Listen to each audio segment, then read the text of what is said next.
I love you.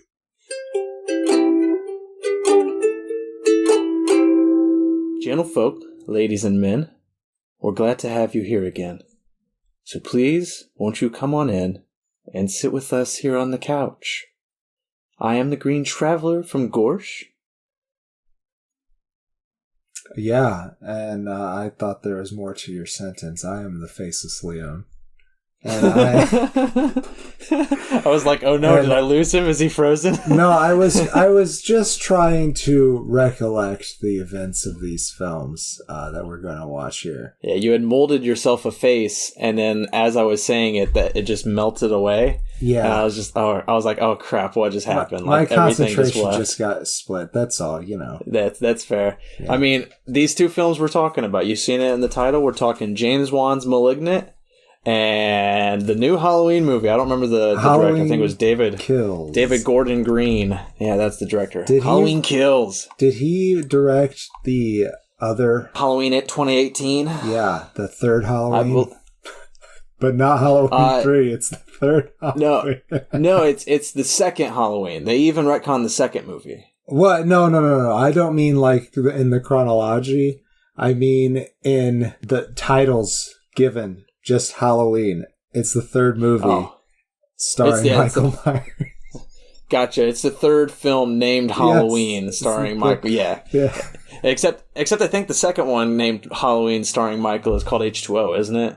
Isn't that Halloween H2O? No? They do have that one, but that has the Rob Zombie. Yes, the Rob Zombie one. Yeah. I forgot about the Rob Zombie one. Yeah. I don't think I've actually seen the Rob Zombie one. Which has Daniela Harris. Oh, really? Who, played Jamie Lloyd, but as a different character. Oh, of course. We'll get to those films next year, I believe. For whatever reason, we were pitting *Malignant* up against something else, and then we were like, no, it works better in Halloween time. This is our final film of the Halloween season, or our final review of the Halloween season, that is. Let's do some newer films. Yeah, it's nice to pit it up, even though this is outside of that playlist that we've been generating all month. We wanted to put Halloween Kills up against *Malignant*. And both of these films, as the Faceless Leon and I have discovered off mic, it's very hard for me, and for him a little bit, to contain ourselves in complaining about these films. Yes, yeah. Unfortunate. If you're looking forward to these films, there's going to be some things said. I will, up front, I'm saying it right now, I do recommend both of these films. They are not good. No, neither of them are good. I recommend one of them. I don't think I recommend the other one, but maybe I changed my mind if under circumstances, if my circumstances were different. Right. I say I recommend both of them because they are both shit films that have entertaining aspects going for them that I thought were hilarious. And there are some there are some aspects that I really enjoyed and thought would be really cool in a better movie. Right. It's true, isn't it? So let's get into the first one. *Malignant*. By James Wan. We both watched this about a month or so ago when it came out on HBO Max, was it? Yeah, for a short period. I don't remember.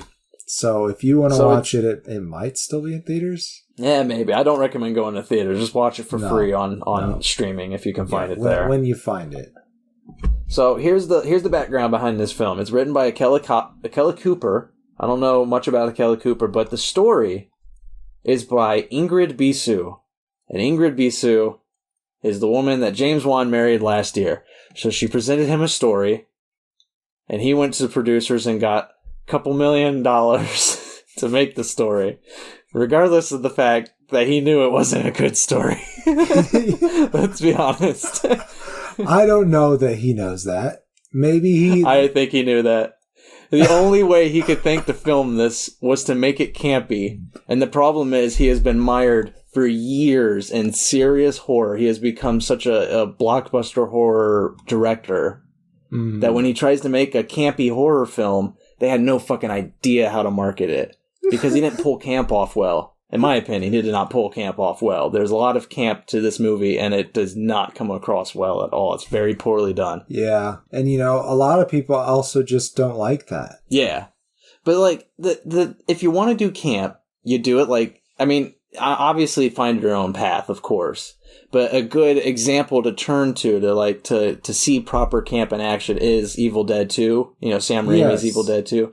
Like, that's great camp, and it's camp. It's trying to be silly. The effects are still good. It's still kind of scary in a little way. It's still getting at your little eerie bones, but the humor of it is very blatant and very upfront. And I feel for Malignant, it was trying very hard to make it seem like it was humorous up front, but I'm laughing at it for the wrong reasons. I'm laughing because it felt incompetent and stupid.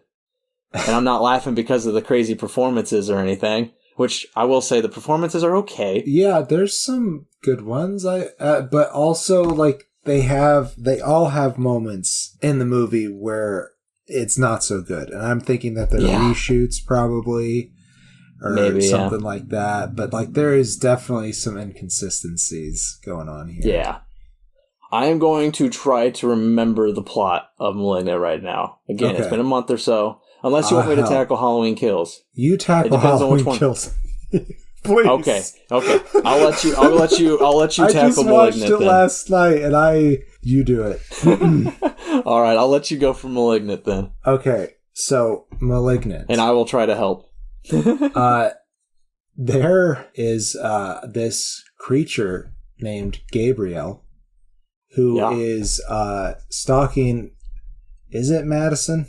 I don't know. I believe so. Annabelle Wallace. Yes, that's her. And Madison Mitchell is somehow witnessing the murders of this strange creature man named Gabriel. Yeah. And as time goes on, the police just begin to suspect Madison, and we'll say that's the plot. That's fairly good. I do want to go into it a little bit more. We'll start picking apart the plot here. It opens up with her getting her head smashed into the wall by her abusive dick husband. Her husband is awful. Just the worst. And is she pregnant? I can't remember. She is pregnant in this, right? Derek. Yes, she's pregnant. Right. Oh, and Derek, at that moment she's pregnant. Actually, I do think she loses the baby. So. Oh, okay. There's a fair warning to people who are sensitive to that. Truth. And so he's just very poorly acted. And my part, a huge problem I had with the beginning of this film is, like, his character is just a douche dick husband, and like that happens. Obviously, there's a lot of douche dick husbands out there who are abusive, but it's his dialogue. Like, he's just, like, in his bedroom watching TV, and she comes home after working, like, late night shift, and he's like, why don't I have supper already or whatever? And she's like, I just got off work, and I'm going to smash her head in the wall. Like, it's just, it just ramps up really crazy into him throwing her against the wall. It's not but that had to happen. So instant. It's not so, like, she walks in the door. There's at least two more sentences between them. Yeah. There is about a minute of dialogue in which he gets off the bed, and maybe like 2 minutes of dialogue, but it's a really quick ramp up. It's not instant, but it's a quick ramp up. I thought some of the dialogue in that scene, though, was actually pretty good for this movie. Because little caveat, there is the lines that Madison has are like, it gets the point across rather quickly that he has been abusive in the past. Like, I believe one of her lines is, you can't just keep doing this. And she was right. That was the last time he did it. The damn straight. But that scene, though, is important because it sets the whole plot up. Yes. And, I don't want to... it's a new release, so we won't go too far into spoilers and everything. And if we do let it slip, I will try to put up a spoiler wall. Again, I do recommend these films, but I don't recommend... I think this film was so horribly marketed that people don't realize it's campy going in. That's what pisses a lot of people off when they see Malignant. it's trying to be campy. And don't when you have take it seriously. Don't. Yeah. Yes. But when you open up with a domestic abuse scene, it's really freaking hard not to take it seriously because that is a very serious subject matter. And it could have been a good start to a very serious movie. Exactly, yeah. It's like there's two paths this could have gone. You know, he could have done a serious horror film with this idea, and I think it would have been interesting. Mm. But he tried to do camp and tried to take it in a more comedic way, and it fell so hard on its face. Yeah, I don't know. Or on the back of its face. It does not read as trying to be campy to me. But there is a silliness to the plot. So it's just hard. There's a lot of callbacks to campy B horror films. The more I dove into this film, the more I understood what he was trying to go for, and the less I liked the film because he didn't pull it off. Because it really just felt like he was probably being strong-armed by producers too, which I don't know if that's true at all. James Wan is such a huge name that he probably doesn't have much issues with producers, I would imagine. Well, they could still see a movie and be like, yeah, I don't like this at all. I mean, he's had, I would say, some middling success in these last few in his universe. Like, he's got a whole fucking universe, sure. Right. But I don't think the last Conjuring movie did very well. Yeah, we didn't like it. That's also for sure. A pandemic release, though. So that's another thing about this is it was made during the pandemic. So you know there is that little bit of a hurdle to get over with this film. So you know I guess I could give him props on that. I'm trying to remember where we got off on this tangent to this place. I don't know. Derek's dead though. Derek's dead. Yeah, he gets fucking like sliced immediately, and that's the first murder that she witnesses. Like, I don't think she actually was. You know, it happens in her house, but she's unconscious for that one. Oh, okay, that's right. Yeah, because this is right after the head hit. Right, and then you know, as you said, she starts seeing all these killings happen. And she's the one person in a horror film that's like, I've seen crazy shit, I'm going to go to the police. You know, normally they're like, they're going to think I'm crazy, I can't go to the police. Right. You know, no, this one's like, no, we're going to the police. And the police is like, this bitch crazy. So it does play with the trope there a little bit. But, you know, they do. A little bit. I mean, they do also, that scene of somebody going to the police and the police not buying it is a classic trope scene, though, too. So, and I gotta say, James Wan's wife, who the story is, you know, she was the, you know, story by person, Ingrid Bisu. She plays a CSI agent. I don't know if you remember the movie well enough, but she's the one agent that just randomly starts hitting on I want to say Asian American. I don't know his descent, but there was the main detective. The main detective, yes, that it seemed to have some kind of love interest with Madison, which... Yeah, that was weird, too. Yeah, like that didn't need to happen. But he has no interest in the CSI agent played by Ingrid Bisu at all, but she is smacking on him really hard. Like, she is trying to flirt. She's playing, like, coy little smiles at him, batting her eyelashes, like, literally doing these things. Not just like... I'm not just like exaggerating. There's a scene where she looks at him and he's not looking at her at all, but she's smiling and she's batting her eyelash and she's like, please notice me. Like, and I'm like, what? Why is this included? It's the director's wife. And he included this unnecessary scene where she's explaining a crime scene to the main detective. Oh my gosh. And being flirtatious with the main detective. See, I had no idea. But with that context, that is a little strange. Maybe he just loves her flirty face so much that he wanted to share it with the world. And I think she is also an actor, so I think he wanted to like try to give her screen time to like help her. Right. I'm sorry, Ingrid. It was such a small role and not really well directed. You know, couples have a hard time directing each other, and I'm sure. Yeah, like I'm sure there has to be a lot of difficulty with that. So I don't want to judge her. Story, guys, you'll get it. Yeah, right. Jesus. Oh man. Secret review. No, like I don't want to attack her acting too much. It wasn't good in this film, but when your husband is the director, you know he might not have been willing to push you very hard to make a good performance. So like. Sure. I won't go into it. It's a very small part of the movie, too. Literally one scene, maybe like 30 seconds of dialogue, and about a minute and a half of eyelash batting. And, I walked out of this movie, and by walked out, I mean I sat up off my couch.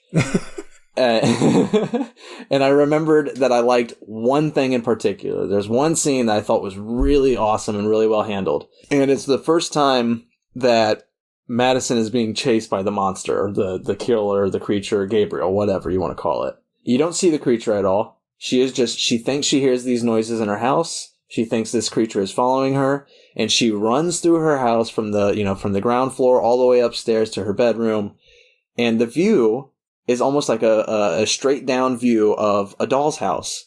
Where the camera is up, there's no roof, there's no ceiling, you can just see into the house, and you watch her run from room to room, all the way up the stairs, all the way into her bedroom. Really cool shot. I really liked that. That was a really cool, intense scene. Yeah. There was a couple of other cool things like that. I thought it was like an easy, I would say easy thing to set up, but the transitions from her being in her room to being in her vision, I thought those were pretty cool. Another cool thing that I thought would be better in a different movie. And what else did I like? There were things that I liked about the movie. Honestly, I like the story. I do. It sounds like a story I would write. You've read some of my stories. But that's fair. I just think it could have been done better. If the humor was right, it would be better. Well, I mean, the problem is it has been done better, too. Is like a lot of people are just like shocked by the twist, because this movie has a really ridiculous twist. Yeah. And in my opinion, it's an incredibly stupid twist and really dumb. And how they play with it's just awfully handled. Now, I'm not saying that like as in the story is not a good idea. I do think there is a good story here, but a lot of movies have already done something like this. Not directly like this, but done something similar. And it's I don't know, there's a way to do this story, and I feel like this one just flopped hard. And when you get to that third act reveal and you get the twist, and then the movie just continues taking off after that, and you're like, okay, this is goofy and absurd as shit, and I'm just gonna absorb myself into this couch and laugh. Yeah. And there's this hilarious and goofy action scene at the end where Gabriel is just tearing through a police station, just ripping it all to shreds. And I don't know, it's a muddy and gross action scene to me because it's all dark. You don't really see what's happening. It's just like Gabriel just like tears the arm off of a police officer and uses it to throw at another police officer, and then takes another police officer and throws him.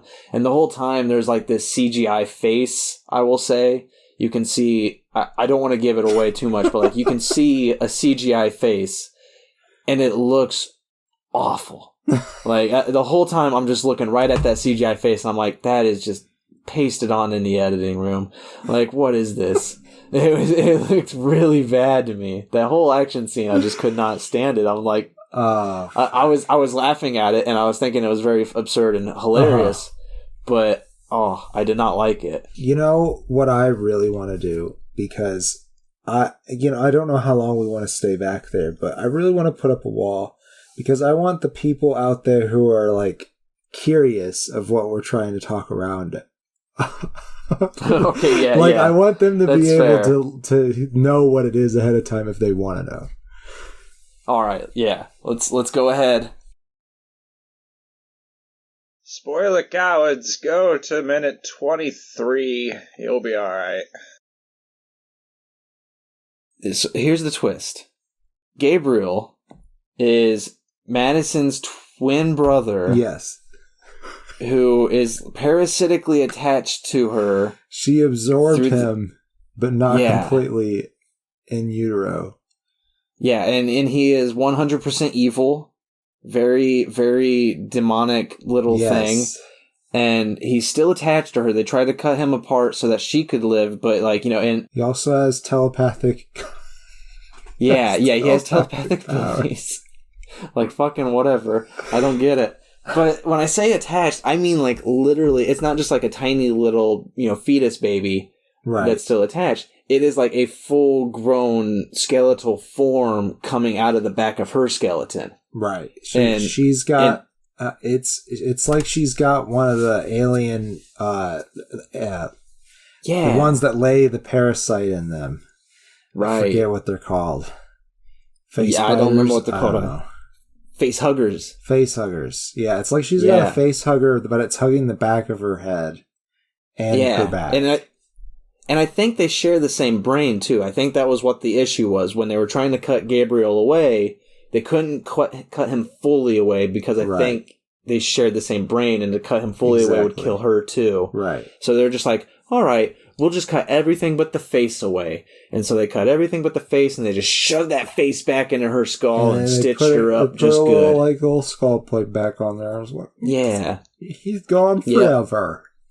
She's good. She's totally fine. And she was totally fine. They kind of did it. She totally forgot about it. And then her dick-ass fucking abusive husband shoved her head into the wall and opened up the plate. That's right. And that's what freed Gabriel. That is what freed him. But he was always there. He was always there. That's one part that I really liked about this movie was the imaginary friend thing. Because Gabriel would straight up use his telepathic powers to call her on her toy phone, and she would have conversations with him, and her adopted parents have it all on film, and it's like the creepiest shit. I want to see that movie. That's the movie I want to see. I think it's out there. I think there's a lot of horror films with that idea. Probably, but I don't know. I didn't think it was creepy. I thought it was goofy. Yeah, I thought it was just all goofy, those scenes. And I don't know. Maybe it was just because of the kid acting. I don't know. Maybe. It wasn't grabbing me at all. By that point of the film, I had just signed off. Okay. That might be, it might be because you had already signed off, but that was honestly the part that I found the most compelling is her parents knew about this, but it seemed like she grew out of it. So they let it be. And from the movie standpoint, I'm sure you're people are looking at it and being like, how the fuck do you not let her know about this? And then from a realistic standpoint, you're like, it was just an imaginary friend. Kids have imaginary friends. Fuck it. But also this strange ghost shit was happening to her, and I didn't know what to do about it. I'd like to see you have done better. It's like the Eddie Murphy joke. It's just when he's joking about the poltergeist. He's like, I come home and I see my child on the TV screen. I'm out the fucking door. She's only 3 years old. I wasn't that attached to her. It's not that much of a commitment. Oh, Mr. Murphy, didn't you try to save your daughter? Yeah, I turned the channel and shit. She was still on it. Oh shit. All right. I'm sure I teared the wall down before, but there is one more thing I wanted to mention, and two things, actually. One is the house. The house itself. Okay. Absolutely absurd. When you think about the house, it makes no fucking sense. And Half in the Bag has already done a lot of talk about it, so I won't go into it too much. But they show the house, and it is like this very small 2-story thing. It's very, very upright. Doesn't look like it has a lot of room inside. It's a big ranch home, but 2 stories. And then you go inside the house, a shit ton of space. You see the living room, barren and wide as fuck. James Wan loves his inside look because every single movie that he has done that is a horror movie in a house, I swear it's got to be in the exact same house. They all look the exact same. Just wide ass fucking rooms and a lot of them. And they go through so many different rooms in this house and they're all the same. They have 12 feet fucking ceilings and nothing in there but a couple furniture. And then just wide-ass room everywhere. And then you come back outside. He really loved his exterior exposition shots, where it's you get where we're at, where the setting's located. And you see this house so many times in this movie where they show it with fog out in front, and it looks really good. It's a very nice-looking setting. And you're just like, oh, that's such a nice house. Yeah, I really like that. I bet it's really cramped inside because it looks like it's pretty cramped inside. Like, it looks like what my home would be like, where it's back home where my parents live. It's a smaller ranch home. Well, it's very upright, not a lot of living space inside. And you get inside and it's like a fucking mansion. Well, you're forgetting that the walls are made out of cardboard. Yeah, exactly. that provides a lot of space. But another thing I wanted to mention, because it's another thing that sticks out of my mind, and it was a very stupid and hilarious shot. There's a moment where Madison's adoptive sister, or maybe her friend, I can't remember, but she sends this adoptive other lady. Sister. It's her sister, because that was a subplot. And she goes to the hospital or wherever Madison was, where they were treating her for Gabriel and everything. And when she goes there, she pulls up to the side. This building is on a cliff, okay? So it's right on a cliff, and she pulls up right all the way up to the cliff and stops the car. I remember that. I remember there's like there is no railing. There is so much room where she could put her fucking car. She could park it anywhere. There's no one around this building. She could literally park it anywhere. She parks it right next to the cliff. Now, me, being having watched a lot of films, having made a couple of crappy films myself, I'm sitting there and I'm like, okay, it's a very stupid parking placement, but clearly what's going to happen is she's going to go inside, something's going to scare her, she's going to be chased, she's going to run outside, get in her car, try to flee real quick from this monster, and in her fear, she's going to put the car in drive and go right off the cliff. Yep. None of that happens. She goes inside, she finds what she's looking for, and that's the end of the scene. Right. It wasn't foreshadowing. No scary thing in that scene at all. No. And all it did was make me wonder, why the fuck did she park her car right next to the cliff? So stupid. Well, it just looked like a good shot. That was it. It just looked like a nice shot. Also, like, it was like a green screen shot, probably, too. Like, probably, yeah. Or a matte painting, maybe. Yeah, maybe. Just park it right next to the painting. Okay? Yep. So. I'm ready for closing statements if you are. I am. That's what I was going to get to. I don't know, man. It's not, like, horribly put together. I don't know. I feel like we've watched worse movies this month, personally. So I'm going to go ahead and give it a face, but it's not good. It's not great anyways. It's really, really silly. It could have been so much better. There's things about it that I would have loved in a better movie, as I said over and over again. That's it. Scoop it up, potatoes. I give it 1.5 stars. I hated this film and liked it in a very weird way. Right. I feel like people need to see. Yeah, it's a very interesting film. And especially go see it if you know prior that it's not a horror film. It's not James Wan level of blockbuster horror. And you might enjoy it more. I know maybe, I did exactly. When you told me that. I think I would have been upset if I didn't hear that ahead of time. It, like, definitely towards the end starts to feel like, it's supposed to be kind of silly, but it feels like it's taking itself too seriously for most of the movie. It's definitely tonally unbalanced. And I don't know. I only watch like 2 or 3 reviewers. There's not many critics out there that I follow, and the critics I do follow, one of them thought this was a masterpiece. He thought it was a campy B movie masterpiece. He loved everything about it. He was like, this is great filmmaking. This is what we need to be producing. Just let these directors and people go just hog wild on their ideas. Well, and I agree with that. I agree with that. People should be able to do whatever the fuck they want it. Exactly. And I agreed with some of what he was saying. The other people I follow thought this was a practical joke pulled over on the producers for trying to strong-arm him. And I want to believe both sides of this story. I want to believe that he got his wife's story and it was like, okay, you have this idea. I think I could make a campy movie out of this. Are you down for that? And she's like, fuck yeah, let's do that. And he's like, all right. Now the people who are funding it have tried to screw me over in the past. I want to pull one over on them. And that was their idea. You know, the half in the bag people, they thought this was a practical joke to the cinema world. And I kind of see both sides of this story. You know, I see one side where it's like, yeah, it could, I guess in some person's eyes, this could be a campy masterpiece. I have seen much better camp films. Sure.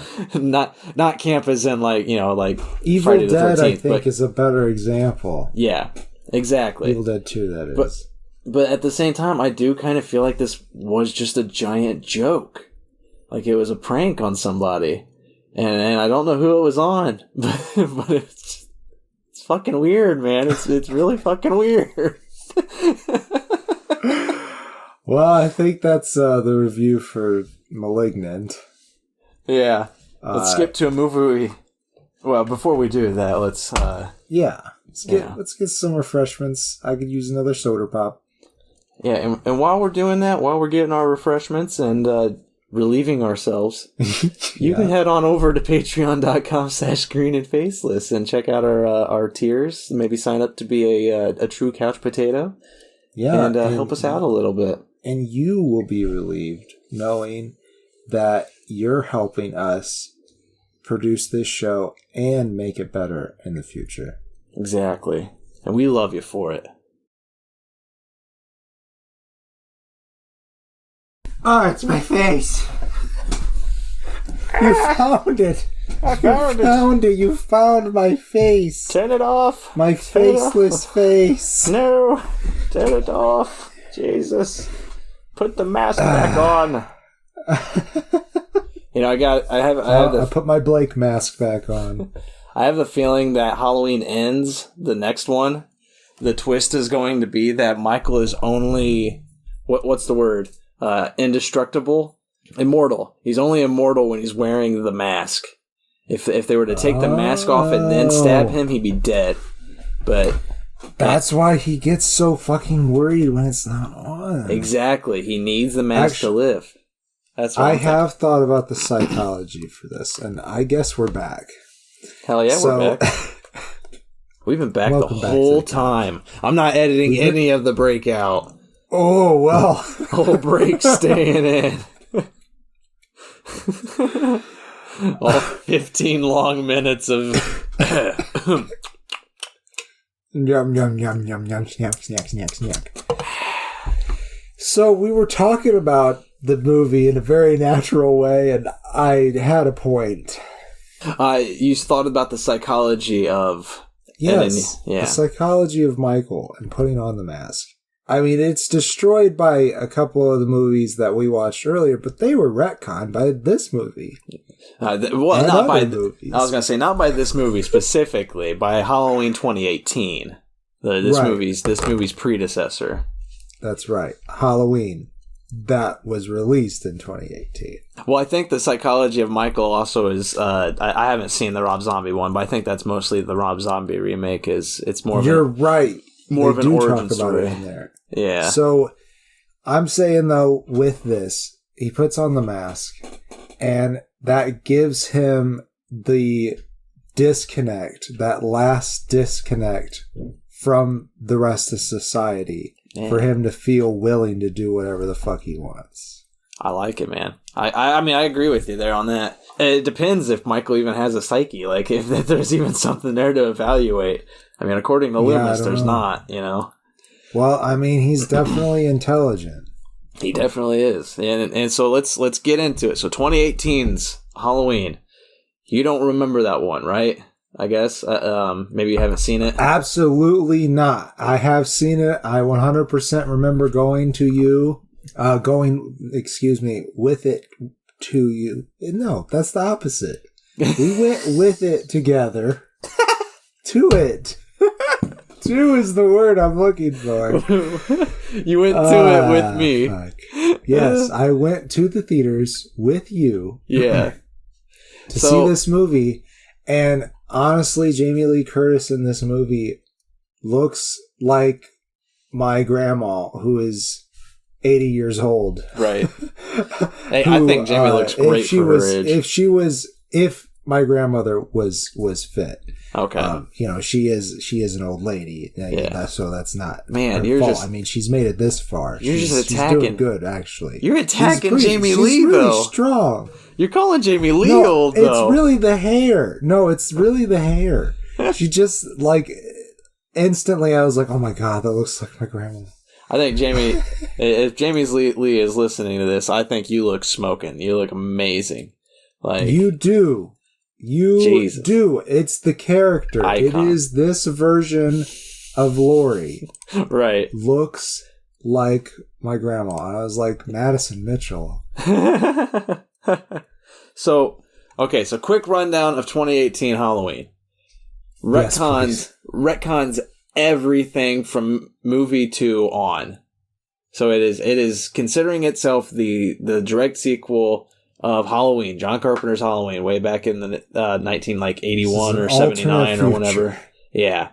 This is the canon future. Now all those were the alternate future. Now thanks to these, And so in this world, Jamie Lee makes the joke. Because somebody's like, aren't you and Michael like brother and sister or whatever? And Jamie Lee's like, no, that's just some fucking bullshit, fake news some reporter made up. And, you get a little laugh out of that. It's like, haha, fake news.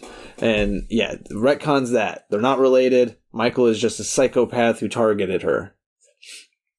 And in 2018, in that horror film, in that Halloween film rather, Jamie is like haunted by that event. She's become a badass.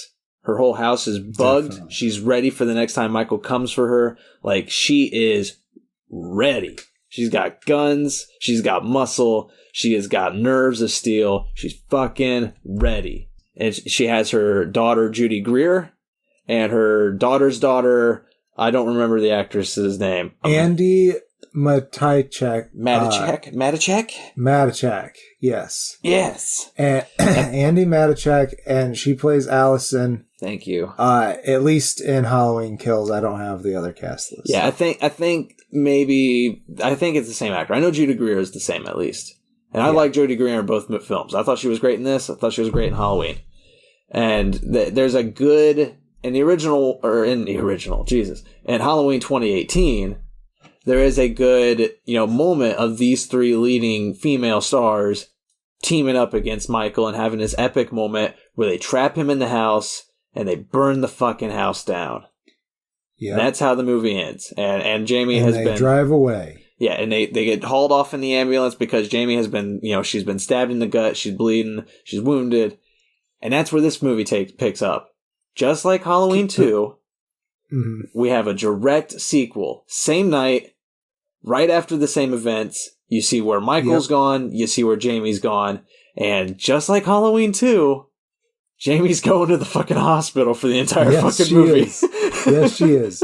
Okay, so before we get too deep into Halloween Kills, since you expressed what the actual plot of Halloween from 2018 was, I want to tell you what I remembered. Okay. I remembered Jamie Lee Curtis playing Lori. So Lori bumping into Jamie from 4 and 5. Me thinking that was Andy Matichak. But I thought they got together and it was her that she was explaining to that the reporter got that all wrong. That they weren't related to her. So they were totally retconning those two movies but still using this character. For some reason, I thought that is what happened. So when I watched this movie, I got so confused. I had totally forgotten about Karen, played by Judy Greer. Right. So I was so confused watching the whole movie that it really made it hard for me to follow the movie. However, I paid attention to the movie. So all in all, I decided not to go back and review that first movie, which I recall liking. Yeah, I decided not to go back and rewatch that until we get to it. Right. Because I'm pretty sure this was still a pretty bad movie. It is, yes. Even though the events of 2018, this film, I say it's competent bad, though. Where I thought Malignant was incompetent bad, I think this is competent bad. Because it is still entertaining to watch Michael kill. And when they say Halloween Kills, when they say Halloween Kills, they fucking meant it. All he does in this movie is kill. He is an unstoppable force just going. Yeah. I think Lonnie did it best. Yeah. They brought back Lonnie. They brought back a lot of people. I'm sorry.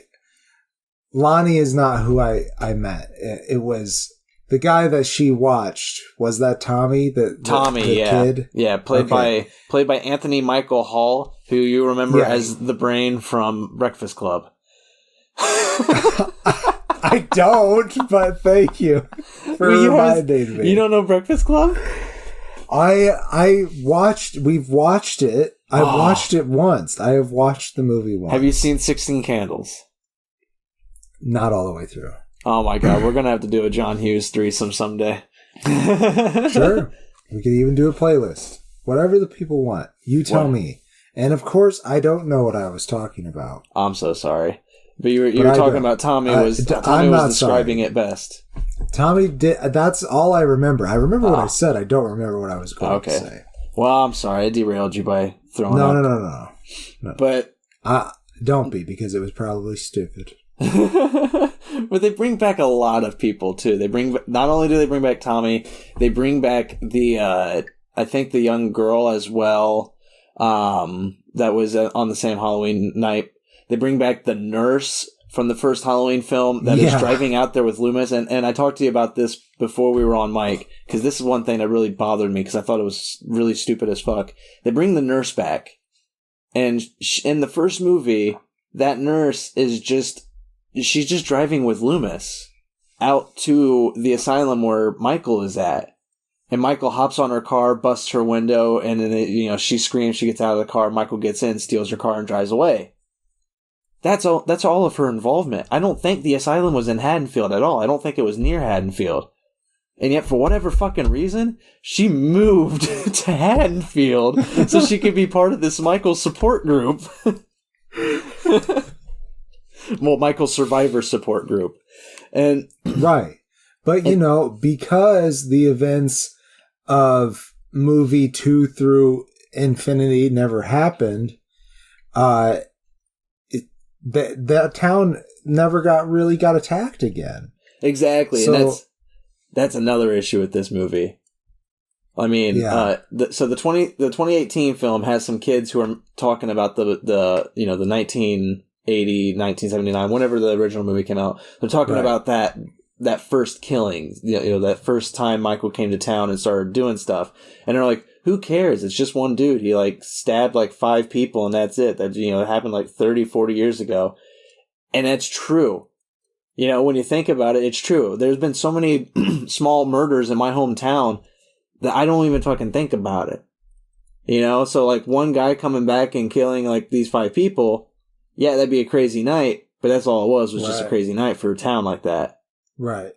And so it's hilarious because in that movie, that's how the town looks at it. They don't really put much attention. The town doesn't give a shit.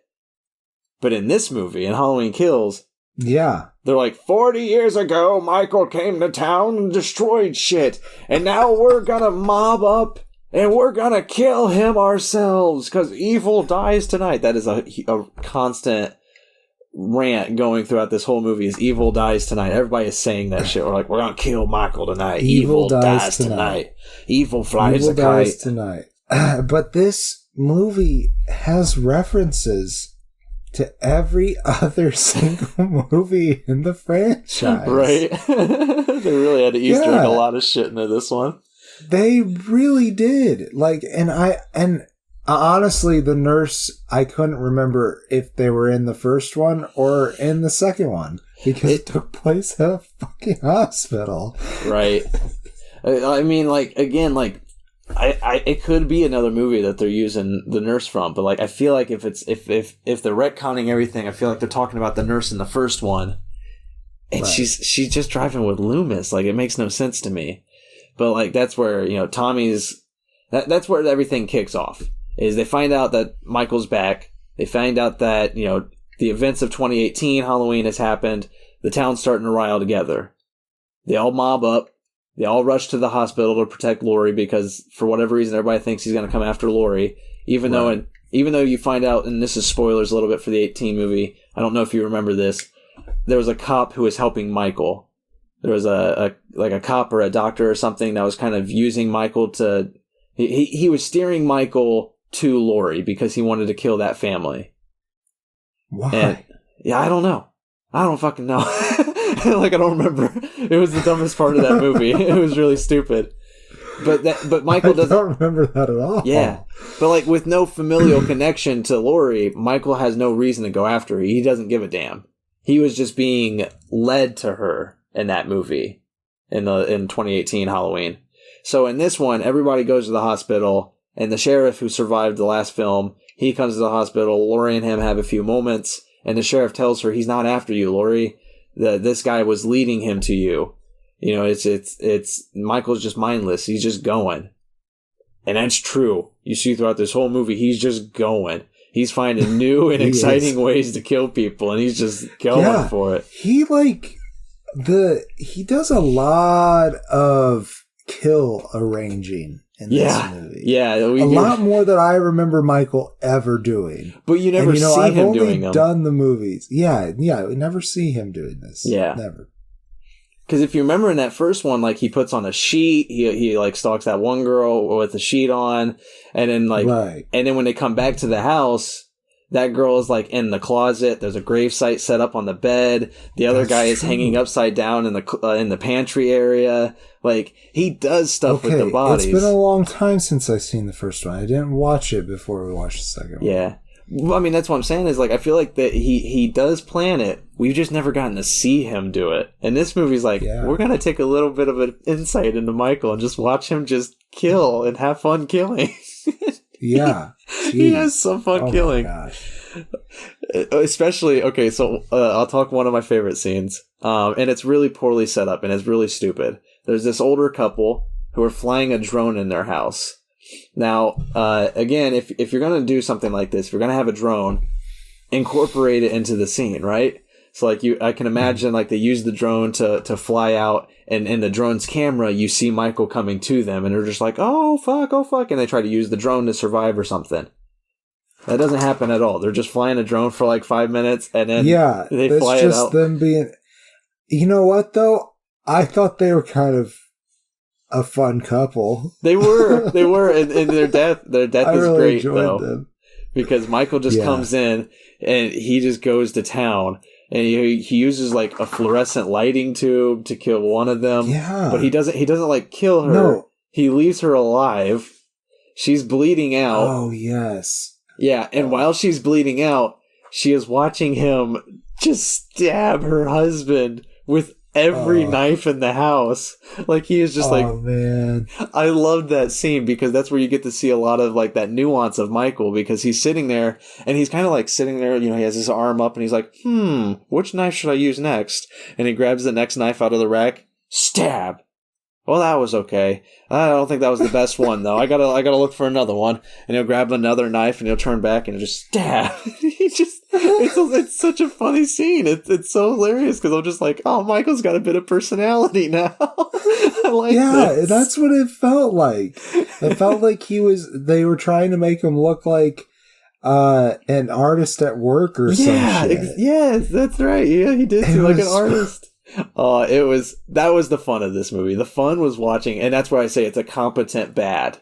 It's just another entry in the Halloween series where it's just another, it's a slasher that I'm gonna put on when Halloween comes around because it's easy fodder. It's not that there's not much going on. It's pretty stupid, but boy, are the fucking kills are good. So I don't know.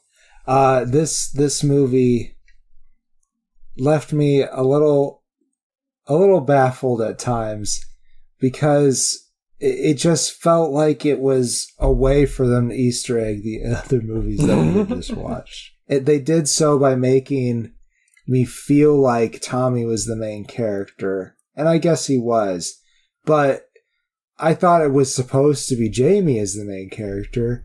No, and they never really used her. Yeah, she ain't doing shit in this film. She's just sitting in the hospital. Nothing. Yeah. And the monologues that they give her with the with what is it? Hawkins? Sheriff something. Yeah. Officer Hawkins. Played by Will Patton. Oh yeah. He like the scenes where like one of them is like them like admitting that they liked each other, and I think they kissed in the previous movie or something. Yeah, there's something weird going on there. It's something, and it's just not necessary, and I don't know. I didn't buy Jamie's performance in this movie, unfortunately. No, and a lot of the shit that happens at the hospital are just red herrings. You know, it's where you get a lot of the mob getting riled up. There's a moment where everybody just inexplicably starts thinking that this prisoner kept at the hospital, who was like, he was like a prisoner at a jail or something that was being... He escaped with Michael. He was on the bus that crashed, which was a reference to another movie. Right. But that was in the 2018 movie. Right. He escaped with him, and I don't remember what happened to him in the 2018 movie. Right, yeah, I didn't remember him at all. They mentioned it in a newsreel in this movie. I didn't even catch it, and Sarah was like, it was in a newsreel. I just heard it. Gotcha. Yeah. Yeah, because I didn't catch it either. I didn't catch it. I was like, who the hell is this guy? Yeah, and immediately and everybody's did Michael lose all his clothes or something? Yeah. And why is he so short? And everybody thinks it's Michael. Everybody's like, that's Michael. It's got to be Michael. We've never seen his face. It could only be Michael. He's like, it's a prisoner. Yeah. He has to. And so the whole hospital mob is getting riled up and like chasing this poor guy through the hospital. And somehow Judy Greer gets to him first and is like, hey, no, don't. It's like, I know you're innocent. It'll be fine. We'll talk him down. And then she can't talk them down, and he just fucking leaps to his suicide. I don't get the messages. Like, I mean, mob violence is bad, but... Mob violence is bad. But it's weird. They've already done...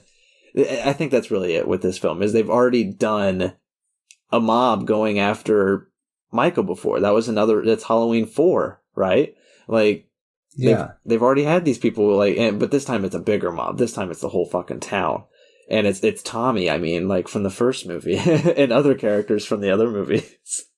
Like, I don't know. They try to make this one, it seems like, bigger in regards to the story, like trying to incorporate more. But all they incorporated were old story elements that they've already retconned. Yeah, they sure did. It really bogged the movie down. And if this was a sequel smash, I would say smash the sequel away. It was completely unnecessary. Right. It is most 2018 one, I think, would have felt better if it just stood alone.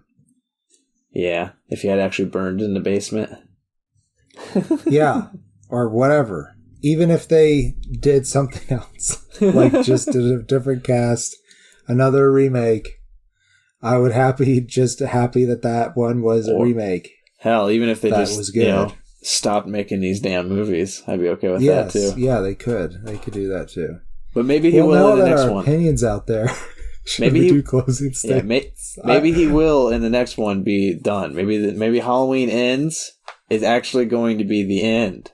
I doubt it. Maybe it will. But maybe if everybody watches it on a streaming service. About this movie, but I feel like we have talked our fill, at least my fill. That's fair. I mean, I'm ready for closing statements. I gave it 2 stars.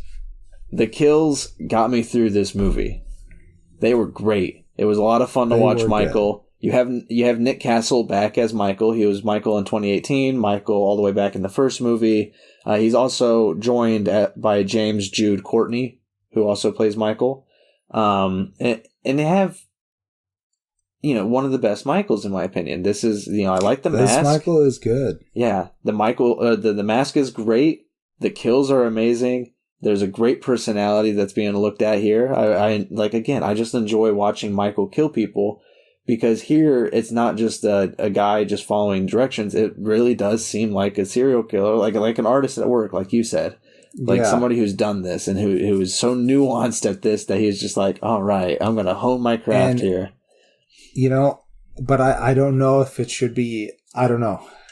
I feel like sometimes you talk about glorifying violence. When it comes to a slasher horror film, that is the entire fucking point of it. That's the whole genre, is how do you make this fun and enjoyable? And it's like, of course killing is bad. Don't go out and kill people. But when Don't you're go out making... and kill people too, guys. But when he you're doesn't making... want to watch you kill people, just Michael. Yeah, I want to watch a horror movie that's doing it because it's cool and scary. It's a concept. And that's the whole point of horror films is if you're going to do a slasher film, your kills have to be good. If they're boring to watch... That is true. Yeah, if they're boring to watch, nobody fucking cares. And the kills in this are great. But everything around it is not so great. You know, the story is a little ridiculous. The acting is goofy as fuck. People are dumb as hell. Everybody's dumb in this movie. Everyone. And at the end... A lot of people die. A lot of people. Oh my god, he kills the whole fucking town, it seems. And at the end, they have him down. They have Michael on the ground. They're beating the fuck out of him. And then they just stop. Then they're like, he's dead. We stabbed him a lot. He's dead. Don't shoot him in the head with that gun. He's dead. Don't tear his limbs apart. I mean, let's just give him a few seconds. Let's let him get his second wind back. Oh, he's got his second wind back. Oh shit! It pissed me off. The ending pissed me off. It was stupid. Because if you were gonna do it. Yeah. Jesus. Make this Halloween Ends, damn it. The legend is that, if you only had the first movie, the legend is still that Loomis shot him 6 times in the chest, and he was fine. Yeah, exactly. So fucking go to town on him. Shoot him 6 times in the head and tear them limbs off. And then put some garlic down his throat and stake his heart. Sarah said, why don't you cut his head off and bury it under, stones? Exactly. So many things they should have done. But you're up. Well, I really didn't like it. And I think that even if I had rewatched the first movie, I would still be like, this is not good. But you're right. There is a lot of really good catharsis in the kills. You feel it. Yes, you do. So I guess I'll give it a face. I was really tempted on giving it a half a face. That's where all my hesitation was. Okay. But I think somebody could watch this and be like, wow, it was so good. And they brought back all my favorite people. Yeah. I didn't remember these characters. I'm sorry. I definitely had to look up a lot of them because I didn't know when they were mentioning it in the scene. But who wins? Who wins the stay or go for you? We have Halloween Kills on Peacock and in theaters. We have Malignant possibly on HBO Max, possibly still in theaters. We don't know, but you should look it up because I give it to Malignant because at the very least it was trying stuff. Yeah, that's fair. and I applaud it for that. While Halloween Kills just felt like referenced the movie for me, and it really didn't seem like it followed the first one after you told me what the first one was about. Gotcha. Even though it was a direct sequel. Yeah. So I don't think it's very good. Yeah, there are some confusing bits there, definitely. I give it to Halloween Kills, but only because I can't give it to Malignant. I don't want it to give it to either of these films, honestly. If there was another one here, that one would most likely win. But Malignant was just so offensively bad for me. I still had a hilariously good time, but I did not enjoy it. I know it's a very oxymoronic thing to say. I would watch it again. Okay, yeah. That's how I felt about it. I would watch it again to be able to pick it apart more. Yes, because it's ridiculous, but it definitely took itself too seriously for it to be ridiculous. Yeah, I think if you're able to make a drinking game or an illicit substance game around it, it'd make it more fun to watch it a second time. Sure. I can't. Sure. Yeah, I just right now where I'm at, I can't force myself to watch either of these films until we do Halloween Kills in the playlist. No, I definitely have to have a pretty long break from it. Right. But Malignant, I could. You know what I think would honestly make it so much better? If they did it like Van Helsing with Hugh Jackman. Yeah, but see, I didn't like that movie either. To be fair, I've only seen it once. I love that movie. Uh-oh. But you also probably didn't watch it as a 13-year-old. I did, actually. I watched it when it was fresh. Well, I don't know if I was 13, but I don't remember what time. I watched it as a teenager, I'll say. And I've only seen it once. I don't know if I was 13 either. Yeah. So. And I've only seen it once. I've only seen it that one time when I was young. And at that age, I really liked a specific type of movie. You know, I wasn't really into it. So I assume if I were to give Van Helsing with Hugh Jackman another try, I would like it more. But who knows? Well, I can't tell you if it is good because I have such a sentimental attachment to it. Fair. Because when I watched it, it just set my imagination on fire for that setting. Because it mashes all the classic horrors together is what it does. So that was very fun for me. And so I still find enjoyment from it. But it's probably not very good. Probably. Who knows, Secret review. Yeah. Van Helsing. Van Helsing. Yeah, I haven't looked up the ratings of any of these, so I don't know. I know that, you know, audiences and critics have been hating on both of these films that we've talked about today. I'm curious to see what audiences' opinions are for both, but I know critics especially have not liked either of them.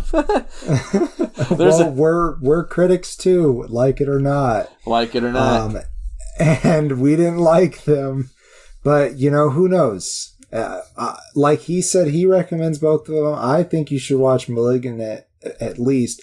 Honestly, if you really liked the 2018 movie, I think this movie was not a good follow-up, so no. I don't recommend it. I've been seeing a lot of people who liked 2018 Halloween don't like Halloween Kills, and I haven't looked at a lot of people. This is just what I've been seeing from other critics and audience people that I've talked to. Right. And the people who hated Halloween 2018 liked Halloween Kills. So it's like it's definitely, I think that's a good judgment of it. If you've seen the Halloween 2018, if you liked it, you'll hate this one. If you hated that 2018 one, you'll like this one. Maybe. Or maybe, yeah. Okay, I think we ranted our good deal. Yeah. And I think they'll enjoy it. Hopefully. Maybe. I don't know. Who knows? I felt like I had some real brain busters there for some reason. So I think that's our show. That's indeed been the show. I am, and always shall be, the Green Traveler from Gorsh. And I am the Faceless Leon. A man with no face. Safe travels and good night. Green and Faceless on the Couch is a proud production of Fiction Works 19. If you like the show, please show your support by rating and reviewing us on Apple Podcasts. Like, follow, subscribe, wherever you might listen. We also now have a Patreon account. If you feel so inclined to support us in a financial manner, please become a patron by visiting patreon.com/greenandfaceless. You can also find more information about us on our Facebook account or on the FictionWorks19 Instagram account. Thank you so much for listening.